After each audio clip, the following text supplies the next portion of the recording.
ಇಂದು ಚಂದ್ರಗ್ರಹಣ ಸತ್ಯವೇ ಅಂಧಶ್ರದ್ಧೆಯೇ? ನಮಸ್ಕಾರ ಎಲ್ಲರಿಗೂ. ಇಂದು ನಾವು ಮಾತನಾಡುತ್ತಿರುವುದು ಒಂದು ಅದ್ಭುತ ಆಕಾಶ ಘಟನೆಯ ಬಗ್ಗೆ. ಅದುವೇ ಚಂದ್ರಗ್ರಹಣ. ಇದು ಭಯಪಡುವ ವಿಷಯ ಅಲ್ಲ, ಇದು ಪ್ರಕೃತಿಯ ಒಂದು ಸುಂದರ ಆಟ. ಮಕ್ಕಳಿಗೆ ತಿಳಿಸುವುದಾದರೆ ಇದು ಒಂದು ಪ್ರಕೃತಿ ಆಟವೇ ಹೌದು. ಹಾಗಾದರೆ ಚಂದ್ರಗ್ರಹಣ ಎಂದರೇನು? ಚಂದ್ರಗ್ರಹಣ ಎಂದರೆ ಭೂಮಿ, ಸೂರ್ಯ ಮತ್ತು ಚಂದ್ರನ ಮಧ್ಯೆ ಬಂದಾಗ ಭೂಮಿಯ ನೆರಳು ಚಂದ್ರನ ಮೇಲೆ ಬೀಳುವಾಗ ಸಂಭವಿಸುವ ಒಂದು ವೈಜ್ಞಾನಿಕ ಘಟನೆ. ಈ ಸಮಯದಲ್ಲಿ ಚಂದ್ರ ಸ್ವಲ್ಪ ಕತ್ತಲಾಗಿ ಕಾಣಬಹುದು ಅಥವಾ ಕೆಲವೊಮ್ಮೆ ಕೆಂಪು ಬಣ್ಣದಲ್ಲಿ ಕಾಣಬಹುದು. ಕೆಂಪು ಬಣ್ಣದಲ್ಲಿ ಕಾಣುವುದಕ್ಕೆ ಬ್ಲಡ್ ಮೂನ್ ಎಂದು ಕರೆಯುತ್ತಾರೆ. ಬ್ಲಡ್ ಮೂನ್ ಎಂದರೇನು? ಕೆಲವೊಮ್ಮೆ ಗ್ರಹಣದ ಸಮಯದಲ್ಲಿ ಚಂದ್ರನು ಕೆಂಪಾಗಿ ಕಾಣುತ್ತಾನೆ, ಏಕೆಂದರೆ ಸೂರ್ಯನ ಬೆಳಕು ಭೂಮಿಯ ವಾಯುಮಂಡಲದ ಮೂಲಕ ಹಾದು ಹೋಗುವಾಗ ಕೆಂಪು ಬೆಳಕು ಮಾತ್ರ ಚಂದ್ರನ ಮೇಲೆ ಬೀಳುತ್ತದೆ. ಅದಕ್ಕಾಗಿ ಅದನ್ನು ಬ್ಲಡ್ ಮೂನ್ ಎಂದು ಕರೆಯುತ್ತಾರೆ. ಇದು ಭಯಾನಕ ಅಲ್ಲ, ತುಂಬ ಸುಂದರ.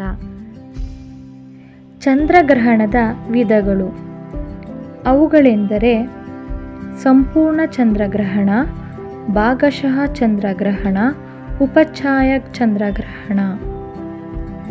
ಸಂಪೂರ್ಣ ಚಂದ್ರಗ್ರಹಣ ಎಂದರೆ ಚಂದ್ರನು ಸಂಪೂರ್ಣವಾಗಿ ನೆರಳಿನಲ್ಲಿ ಹೋಗುತ್ತದೆ. ಭಾಗಶಃ ಚಂದ್ರಗ್ರಹಣ ಎಂದರೆ ಚಂದ್ರನ ಒಂದು ಭಾಗ ಮುಚ್ಚುತ್ತದೆ. ಉಪಛಾಯ ಚಂದ್ರಗ್ರಹಣ ಎಂದರೆ ಸ್ವಲ್ಪ ಮಾತ್ರ ಬದಲಾವಣೆ ಕಾಣಿಸುತ್ತದೆ. ಇವುಗಳು ಖಗೋಳಶಾಸ್ತ್ರದಲ್ಲಿ ಸಾಮಾನ್ಯ ಘಟನೆಗಳಾಗಿವೆ. ನೀವು ಈ ಚಿತ್ರವನ್ನು ಗಮನಿಸಿ, ನಾನು ಇನ್ನೂ ನಿಮಗೆ ಚೆನ್ನಾಗಿ ಅರ್ಥ ಮಾಡಿಸುತ್ತೇನೆ.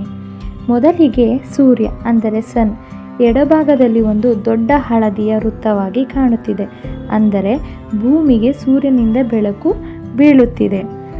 ಭೂಮಿ ಅರ್ತ್, ಭೂಮಿ ಮಧ್ಯದಲ್ಲಿ ಇದೆ. ಭೂಮಿ ಸೂರ್ಯ ಮತ್ತು ಚಂದ್ರನ ಮಧ್ಯೆ ಬರುತ್ತದೆ.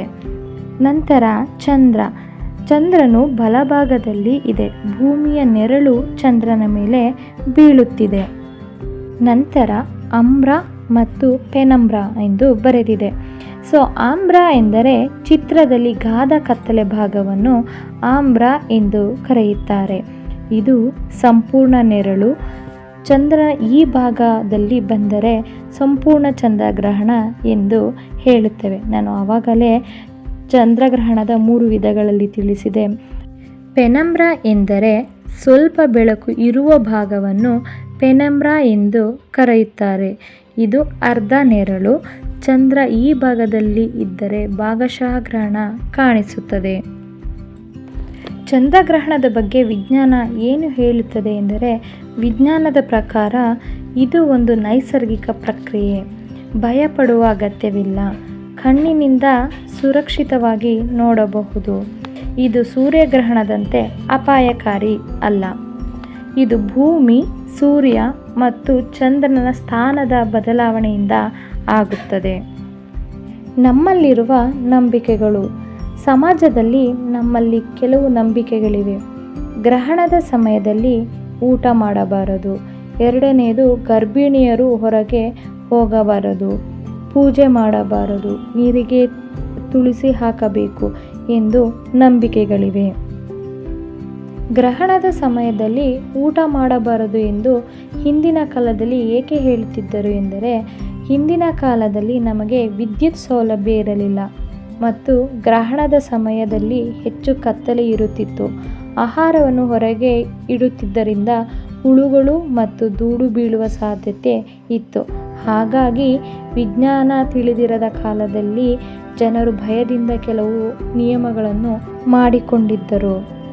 ಹಾಗಾಗಿ ನಾನು ಹೇಳುವುದೇನೆಂದರೆ, ವಿಜ್ಞಾನದ ಪ್ರಕಾರ ಆಹಾರಕ್ಕೆ ಗ್ರಹಣದಿಂದ ಯಾವುದೇ ಹಾನಿಯಾಗುವುದಿಲ್ಲ ಮತ್ತು ಆರೋಗ್ಯದ ಮೇಲೆ ಯಾವುದೇ ಕೆಟ್ಟ ಪರಿಣಾಮ ಆಗುವುದಿಲ್ಲ. ಊಟ ಮಾಡಬಹುದು ಎಂದು ಹೇಳುತ್ತೇವೆ. ನಮ್ಮ ಸಂಪ್ರದಾಯವನ್ನು ನಾವು ಗೌರವಿಸೋಣ, ಆದರೆ ವಿಜ್ಞಾನವನ್ನು ಅರ್ಥ ಮಾಡಿಕೊಳ್ಳೋಣ ಮತ್ತು ಅರ್ಥ ಮಾಡಿಸೋಣ. ನೀವು ಇಷ್ಟೆಲ್ಲ ತಿಳಿದ ಮೇಲೆ ನಿಮ್ಮ ಊರಲ್ಲಿ ಗ್ರಹಣ ಕಾಣಿಸುತ್ತಿದೆಯೇ? ನೀವು ಗ್ರಹಣ ನೋಡಿದ್ದೀರಾ? ನಿಮ್ಮ ಮನೆಯ ನಿಯಮ ಏನು ಎಂದು ಕಮೆಂಟ್ ಮೂಲಕ ತಿಳಿಸಿ. ನಾವು ಚಂದ್ರಗ್ರಹಣದ ಬಗ್ಗೆ ತಿಳಿದುಕೊಂಡೆವು. ಇದು ಭಯಪಡುವ ವಿಷಯವಲ್ಲ, ಇದು ಪ್ರಕೃತಿಯ ಒಂದು ಘಟನೆ. ಹಾಗಾಗಿ ನಮ್ಮ ಸಂಪ್ರದಾಯಗಳನ್ನು ಗೌರವಿಸೋಣ ಮತ್ತು ಸತ್ಯ ಮತ್ತು ವಿಜ್ಞಾನ ಅರಿತು ಮುಂದುವರಿಯೋಣ. ಈ ವಿಡಿಯೋ ನಿಮಗೆ ಇಷ್ಟವಾದರೆ ಲೈಕ್ ಮಾಡಿ, ಶೇರ್ ಮಾಡಿ. ಮತ್ತಷ್ಟು ಇಂತಹ ಮಾಹಿತಿ ವಿಡಿಯೋಗಾಗಿ ಸಬ್ಸ್ಕ್ರೈಬ್ ಮಾಡಿ. Learn with Pratima. Thank you. ಮುಂದಿನ ವಿಡಿಯೋದಲ್ಲಿ ಮತ್ತೆ ಭೇಟಿಯಾಗೋಣ.